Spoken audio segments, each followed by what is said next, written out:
ગઈકાલે વિધાનસભાના અધ્યક્ષ શંકરભાઈ ચૌધરી દ્વારા દાંતીવાડા ડેમના દરવાજા ખોલવામાં આવ્યા હતા અને ત્યારબાદ આજે બનાસ નદીમાં જે પાણી છે એ ભરત અને ડાવસની આજુબાજુમાં પહોંચ્યું છે.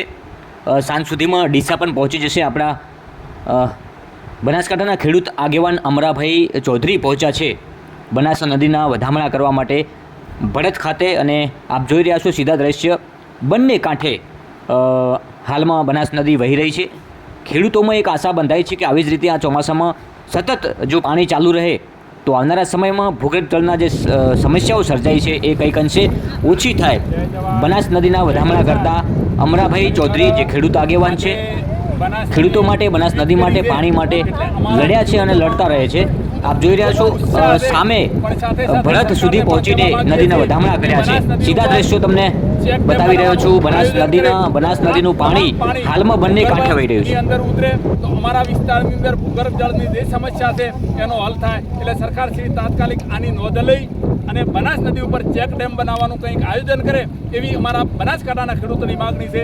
જય જવાન, જય કિસાન. જય જવાન, જય કિસાન. અત્યારે બનાસકાંઠાની અંદર અમારી જીવાદોરી એટલે બનાસ નદી ગઈકાલે ચાલુ કરેલા છે. આપણા દાંતીવાડા ડેમથી 2 દરવાજાનું પાણી આપણી બનાસ નદીની અંદર આવે છે. આના લીધે આપણને બનાસકાંઠાના ખેડૂતોને ફાયદો થશે. આ સતત ચાલુ રહે તો ખૂબ મોટો ફાયદો થાય. અને સરકારશ્રીને કહેવા માગીએ છીએ કે બનાસ નદી ઉપર 15 કિલોમીટરના અંતરે જો ચેક ડેમ બનાવવામાં આવે તો આના લીધે અમારું ભૂગર્ભ જળ સચવાય એવું છે અને સરકાર કરી શકે એવી એમની તાકાત પણ છે. એટલે સરકારના તમામ મંત્રીઓને, તમામ સરકારશ્રીના ચૂંટાયેલા આપણા નેતાઓને પણ આપણે કહેવા માગીએ છીએ કે બનાસ નદી ઉપર 15 કિલોમીટરના અંતરે ચેક ડેમ બનાવી એવી અમારી બનાસકાંઠાના ખેડૂતો વતી નમ્ર વિનંતી છે. જય જવાન, જય કિસાન.